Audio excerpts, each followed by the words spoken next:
देखो एफआईआईज का डेटा देख के आज भी मुझे यकीन नहीं आ रहा है। मैंने 2 बार डेटा को देखा है। एफआईआईज ने आज 5800 करोड़ की सेलिंग करी है। वापस जो फॉरेन इंस्टीट्यूशनल इन्वेस्टर्स हैं वो इंडियन मार्केट के प्रति शॉर्ट हो गए हैं। उसके सामने डीआईएस ने 3500 करोड़ की ही बाइंग करी है। क्यों हुआ ऐसा, इसके पीछे का रीजन क्या है, मेरा प्रॉफिट एंड लॉस क्या रहा, सारी चीजों के बारे में इन डेप्थ इन डिटेल में बात करने वाले हैं। हेलो एवरीवन, मेरा नाम है दर्शन राठौड़। मैं मार्केट में हूं पिछले 9 सालों से। हम मैनेज कर रहे हैं 100 करोड़ से ज्यादा का fund. Let's start the video. अब सबसे पहले एफआईआईज और डीआईएस के डेटा के ऊपर आते हैं। देखो एफआईआईज ने आज की सेलिंग मिला के टोटल जो सेलिंग करी है दैट इज 1,25,000 करोड़ की सेलिंग। ये कोरोना के बाद की सबसे हाईएस्ट सेलिंग में माना जाएगा और हाईएस्ट सेलिंग हुई है एफआईआईज के द्वारा। एवरी डे मतलब एक भी दिन ऐसा नहीं हुआ कि जिस दिन एफआईआईज ने बाय करा हो। एवरी डे एफआईआईज सेल कर रहे हैं, मतलब पागलों की तरह। सेम टाइम पे डीआईआईज भी बाय कर रहे हैं बिकॉज उसे मार्केट्स को ऊपर रखना है, अपने म्यूचुअल फंड्स पोर्टफोलियो को बचाना है। दैट्स व्हाई डीआईआईज को एवरेज कर रहे हैं, कवर कर रहे हैं। डीआईआईज ने टोटल 1,20,000 करोड़ की बाइंग करी, एफआईआईज ने 1,25,000 करोड़ की सेलिंग करी। अब नवंबर मंथ जो है वो मंडे से स्टार्ट हो जाएगा। वैसे तो कल से ही हो जाएगा बट ट्रेडिंग जो है वो मंडे से स्टार्ट हो जाएगा। तब पता चलेगा कि एफआईआईज का अब व्यू क्या है मार्केट के प्रति। बट एक क्वेश्चंस के ऊपर आते हैं, आज का मार्केट क्यों गिरा? आप बताओ क्यों गिरा। चलो मैं आपको बताता हूं। देखो सबसे पहले हुआ क्या कि बात करते हैं इजराइल एंड ईरान के बीच की। ईरान ने यह बोल दिया कि इजराइल ने हमारे ऊपर जो हमला करा है राइट लास्ट में, उसका उसे कड़ा जवाब मिलेगा और उसे भी पता चलेगा कि ईरानियन क्या कर सकते हैं। सेम टाइम पे इजराइल ने क्या बोल दिया कि अगर आपने वापस से हमला किया तो जो 2 जगह पे हमने हमला नहीं किया दैट इज योर न्यूक्लियर जो न्यूक्लियर प्लांट एंड आपकी ऑयल रिफाइनरीज, कि जिससे आपको मेजर डैमेज हो सकता है, हम वहां पे हमला करेंगे। आप हमें भूलो मत, हमारी ताकत को मत भूलो। तो उसकी वजह से क्या हुआ कि क्रूड ऑयल सीधा $74-75 आ गया। यहां पे आप देख सकते हो और ये हमारे लिए एक बुरी बात है। क्रूड ऑयल की प्राइसेस बढ़ना इट मींस इंडियन मार्केट्स के लिए एक नेगेटिव न्यूज, फर्स्ट साइन।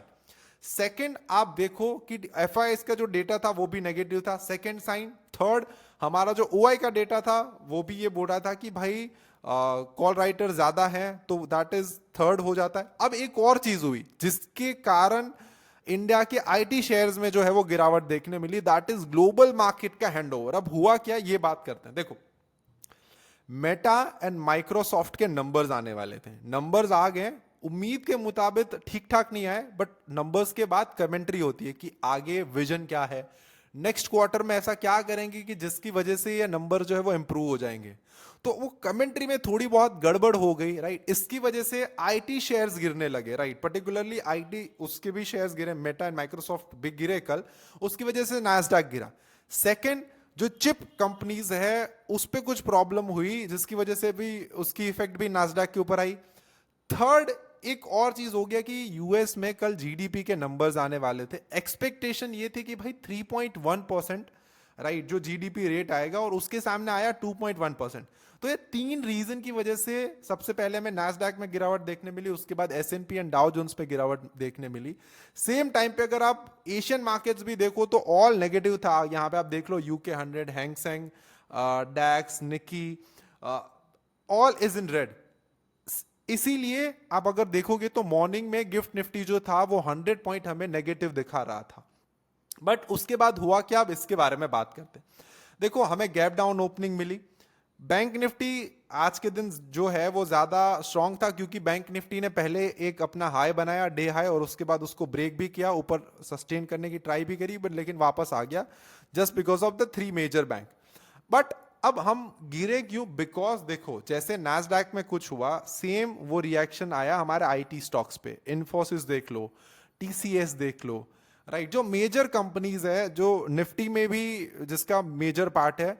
अब उसकी वजह से निफ्टी गिरा। आईटी आज जो है वो 3% जितना डाउन था जिसका सेम इफेक्ट हुआ निफ्टी पे। बट एक चीज अच्छी हुई यहां पे देखने लायक कि यार हमारा जो है ना लास्ट में बाइंग आई, और बाइंग ऐसी आई कि हमने जितना गिरे थे उसका 50% से ज्यादा हमने कवर अप कर लिया। तो ये कहीं ना कहीं स्ट्रेंथ शो करता है, ये कहीं ना कहीं एक चीज बताता है कि देखो शायद ये हो सकता है कि एफ ये कर रहे हैं कि अपनी सारी पोजीशंस को, जैसे लेट्स से ऐसा किया कि अपनी आज बिकॉज निफ्टी की एक्सपायरी थी अक्टूबर मंथ की, तो आज ऐसा भी हो सकता है कि शायद अपने सारे सारे जो कॉन्ट्रैक्ट्स हैं उसको बेच दिए अक्टूबर मंथ के, एंड लास्ट लास्ट में उसने नवंबर मंथ में एंट्री अपनी नई पोजीशंस बनाई, तो ये भी हो सकता है यहां पे, राइट। तो ये बेसिकली आज हमारा मार्केट रहा। अब देखो मेरा पीएनएल क्या रहा, मेरी ऑलरेडी बाई साइड की पोजीशन चल रही थी निफ्टी में, वो हमने कवर करके यहां से वापस अगेन सेल साइड की पोजीशंस बनाई, जिसका हमने अपडेट भी टेलीग्राम के ऊपर कर दिया था। अगर आप नए हो तो टेलीग्राम हमारा ज्वाइन कर लो, एवरी ट्रेड के ऊपर वहां पे अपडेट मिल जाता है। बैंक निफ्टी में भी हमने यहां से, जो कि बैंक निफ्टी में तो हम कल से ही शॉर्ट में आ गए थे, सो बैंक निफ्टी में तो हमारी कल से ही सेल साइड की पोजीशंस थी, और आज लास्ट लास्ट में मार्केट रिकवर करा। अब देखो एक पॉइंट ऑफ टाइम पे हमारे बड़े अकाउंट्स में हम 2 लाख या 3 लाख समथिंग के प्रॉफिट्स में आ गए थे, बट लास्ट लास्ट में जो रिकवरी आई उसकी वजह से हमें 1.8 लाख रुपीस का अभी जो है वो करंट लॉस चल रहा है हमारे फ्यूचर्स में। यहां पे आप देख सकते हो निफ्टी एंड बैंक निफ्टी की दोनों की जो फ्यूचर्स की पोजीशंस है वो रनिंग है। मोस्टली जो मेरे ट्रेड्स होते हैं फ्यूचर्स के, वो सारे के सारे स्विंग ट्रेडिंग्स होते हैं, राइट, वो हर दिन ओवरनाइट जाते हैं। तो यहां से देखो मैं आपको समझा देता हूं, यहां से बेसिकली आपको पता चलेगा कि कौन से इंस्ट्रूमेंट में ट्रेड हो रहा है। मोस्ट ऑफ लोगों को शायद से फ्यूचर्स ना पता हो, तो जैसे ऑप्शंस आता है वैसे ही फ्यूचर्स आता है, बट ऑप्शंस में डिफरेंट डिफरेंट स्ट्राइक प्राइसेस होती है, फ्यूचर्स में कोई स्ट्राइक प्राइसेस नहीं होती। Current month, next month and far month के कॉन्ट्रैक्ट होते हैं। जैसे नवंबर मंथ हो गया, यहां पे मैं आपको दिखा देता हूं।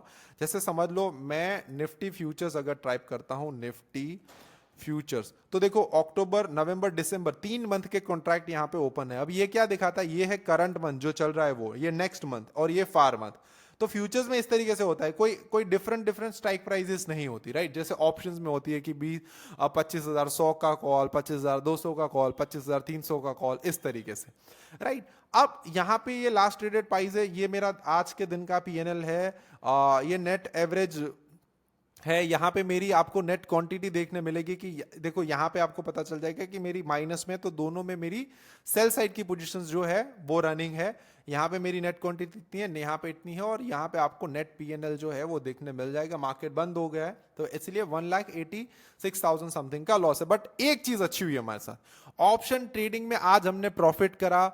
आज पहली बार ऐसा हुआ कि हमने जो हमारा ओवरऑल लॉस रखा था, राइट, आज निफ्टी की एक्सपायरी थी और सेंसेक्स की भी एक्सपायरी थी, क्योंकि कल के दिन मुहूर्त ट्रेडिंग होने वाली है, तो कल के दिन एक्सपायरी नहीं रखी सेंसेक्स की, आज ही रख ली।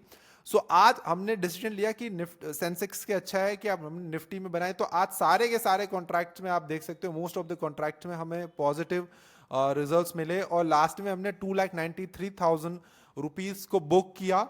एंड ये हमारा 2 दिन का जो कंटिन्यूस लॉस हो रहा था, तो मेजरली ये एक अच्छी चीज होगी कि हमने हमारा लॉस रिकवर कर लिया। स्टिल हम 1% डाउन में है, बट लेट्स सी कि उसका भी हम कुछ करेंगे। अब ये तो हो गया जनरल ओवरव्यू, आपको ये भी पता चल गया कि हम गिरे हैं। अब देखो कल डेटा क्या था उसके ऊपर भी बात कर लेते हैं। कल इंडेक्स का डेटा क्या बोल रहा था। कल देखो बैंक निफ्टी में 1500 करोड़ की एफआईज ने सेलिंग करी थी, सेम टाइम पे 12 करोड़ की करी थी निफ्टी में। ओवरऑल एक कॉन्ट्रैक्ट का डेटा बनता है लॉन्ग शॉर्ट का, जैसे समझ लो एफआईएस की ओवरऑल पोजीशन अभी कितनी है उसके ऊपर आ जाते हैं। तो एफआईएस की पहले 3 दिन पहले एफआईएस की जो नेट पोजीशन थी that is 93,000 long short contract थे, वो अभी आ गए हैं 1,30,000 शॉर्ट कॉन्ट्रैक्ट के ऊपर। तो एफआईएस के अभी जो नेट पोजीशंस है नवंबर मंथ के कॉन्ट्रैक्ट, अक्टूबर मंथ के कॉन्ट्रैक्ट में, दैट इज शॉर्ट साइड। अब उसने कितनी रोल ओवर करी है वो बेसिकली हमारे पास कल डेटा आएगा तब हमें पता चलेगा। अब ये था general overview of the markets. अब बात करते हैं कि आज, अब नेक्स्ट दिन के लिए, हमें कल के लिए, और बेसिकली आप ये मान के चल सकते हो कि मंडे के लिए क्या ओवरव्यू रख के चलना चाहिए। अब देखो यहां पे आप अगर ये देखो 1 2 3 4 5 6, अगर ये 6 दिन का चार्ट देखो आप निफ्टी का, तो ये आपको कहीं ना कहीं मार्केट की साइडवेज दिखाता है यार, राइट। अब देखो मैं यहां पे आपको ये सेम चीज दिखाता हूं कि आप एक चीज यहां पे देखो, मैं यहां पे आपके लिए सर्कल कर देता हूं, राइट। यहां पे मार्केट साइडवेज था, राइट। मोस्ट ऑफ लोग ये सोच रहे थे कि यहां से मार्केट गिरा है, ये साइडवेज है, और वापस मार्केट जो है वो गिरना कंटिन्यू करेगा। बट वो सेम चीज भी कब हो सकती है, अब यहां पे भी सेम हुआ है कि यहां से मार्केट गिरा है, यहां पे मार्केट साइडवेज है। अब हम हम और ज्यादा कब गिरेंगे, जब हम अक्टूबर मंथ के जो हमने लो बनाया है, राइट। ये मैं बार बार बोलता आ रहा हूं कि अक्टूबर मंथ में हमारा जो लो है दैट इज 24,081। अगर हमने उसको ब्रेक किया और इसके नीचे हमने डेली टाइम फ्रेम में क्लोजिंग दे दी, फिर आप समझ लो हमें 23,300 के लेवल जो है वो देखने मिल सकते हैं। और अगर हमने ये क्लोजिंग नहीं दी और वापस यहां से मार्केट जो वो रिवर्स हुआ और हमने 24,600 के ऊपर क्लोजिंग दे दी, फिर हमें 25,000 के लेवल जो है वो देखने मिल जाएंगे। बट मेनली अभी जो हमारा मार्केट्स डिपेंड है वो ये दो लेवल्स के ऊपर डिपेंड है। यहां पे आप देख सकते हो ये दो जो लेवल्स बनाए हैं, राइट, इसको अगर ब्रेक करता है तो फिर इसके ऊपर हमें इसको ब्रेक करता है तो फिर यहां तक के लेवल्स देखने मिल जाएंगे। इसके ऊपर अगर हमें क्लोजिंग मिलती है देन हमें यहां तक के लेवल जो है वो ऊपर की साइड पे देखने मिल जाएंगे। तो मेनली मेरे लिए अभी मार्केट का जो व्यू है दैट इज इनडिसिसिव, क्योंकि एक दिन बाइंग हो रही है एक दिन सेलिंग हो रही है, तो that is indecisiveness, not a clear trend on the Nifty as well as bank Nifty both. आप देख सकते हो बहुत ज्यादा मार्केट जो साइडवेज हो गया है। अब मैंने आपको क्लियरली बता दिया था कि अगर ये ब्रेक होता है देन हमें यहां तक के लेवल्स देखने मिलेंगे, और अगर ये ब्रेक होता है देन यहां तक के। तो मेरे लिए Nifty as well as bank Nifty जो है वो साइडवेज है। अब ये मान के चलो मैंने जो आपको ये दो लेवल्स बना के दिए हैं, अगर 52,500 या 600 के लेवल्स ब्रेक होते हैं देन हम एक अपसाइड की रैली एक्सपेक्ट करेंगे। और अगर 51,300 और 50,400 के लेवल्स ब्रेक करते हैं देन हम एक डाउन साइड की रैली एक्सपेक्ट करेंगे। बोथ में मेरा व्यू जो है दैट इज साइडवेज, ठीक है। अब हम एफआईआई और डीआईआई के डेटा के ऊपर आ जाते हैं। तो एफआईआई का अभी भी व्यू जो है आज के डेटा को कंसिडर करते हुए मैं ये बोल रहा हूं, मैं कोई प्रेडिक्शन नहीं कर रहा कि ये हो सकता है, राइट। जो मैं डेटा बोल रहा है उसके हिसाब से आपको बता रहा हूं, बिकॉज प्रिडिक्ट करना मेरे हिसाब से सही नहीं है। जो मैंने मार्केट से सीखा कि आप अगर प्रिडिक्ट करते हो तो वो आपका शायद सच भी हो जाए, तो that is not the good. So FII की जो भी ओवरऑल जो है दैट इज नेगेटिव। तो हमें एक साइडवेज व्यू मिला, एक नेगेटिव व्यू मिला। अब हम ओपन इंटरेस्ट का डेटा चेक कर लेते हैं कि ओपन इंटरेस्ट का डेटा बेसिकली हमें क्या शो कर रहा है। एक बार मैं यहां पे आप सभी लोगों के लिए रिफ्रेश कर देता हूं, राइट। जो भी हमें डेटा शो कर, अब देखो ओपन इंटरेस्ट का डेटा हमें क्या बोल रहा है कि ज्यादातर जो ओपन इंटरेस्ट है वो कॉल साइड पे है, बट यहाँ पे अभी हम कॉन्ट्रैक्ट को चेंज करते हैं एंड नवंबर मंथ के कॉन्ट्रैक्ट्स में नवंबर मंथ की जो एक्सपायरी है उस पे देखते हैं तो ज्यादा अच्छे से हमें समझ में आएगा। तो देखो वहां पे भी अगर आप देखोगे तो ऑलमोस्ट डेटा जो है वो ऐसा, मतलब वैसे call writer change in OI call writers में ज्यादा है, बट मैं इस डेटा को साइडवेज ही मान के चलूंगा बिकॉज चेंज इन ओआई ज्यादा है। उसके सामने आप टोटल ओआई देखोगे तो ओनली मतलब 100 लैक्स का ही डिफरेंस है। तो मेरे हिसाब से ओपन इंटरेस्ट का भी डेटा जो है वो साइडवेज है, राइट। ये भी क्लियर ट्रेंड हमारे पास यहाँ पे डिफाइन नहीं है। एक बार हम बैंक निफ्टी के कॉन्ट्रैक्ट्स का भी डेटा देख लेते हैं यहाँ पे। तो बैंक निफ्टी क्या सजेस्ट करिए। सेम टाइम पे अगर आप बैंक निफ्टी को भी देखो तो बैंक निफ्टी का डेटा चेंज इन ओआई ये बता रहा है कि कॉल राइटर ज्यादा है, बट सेम टाइम पे टोटल ओआई जो है वो काइंड ऑफ साइडवेज ही है। तो मेरे लिए जो मार्केट का व्यू बना दैट इज साइडवेज, राइट। अब हम डिसाइड करेंगे कि जब हमारे हाईज और लो ब्रेक होंगे उसके बाद हम कोई पोजीशंस या कोई मतलब कोई व्यू है हमारा मार्केट्स का वो लेने का सोचेंगे, राइट। सो आई होप आज के इस वीडियो से आपको कुछ ना कुछ चीजें समझ में आई होगी या कुछ ना कुछ आपने सीखा होगा। कल मैं आप सभी लोगों के लिए 12 बजे तक अराउंड एक वीडियो बनाने वाला हूं जहां पे मैं कुछ अच्छे अच्छे स्टॉक्स आपके साथ की लिस्ट आपके साथ शेयर करने वाला हूं, जिसपे मैं क्लियरली बताने वाला हूं कि मुहूर्त ट्रेडिंग में हम ऐसे अच्छे अच्छे स्टॉक्स में इन्वेस्ट कर सकते हैं for the next year, right.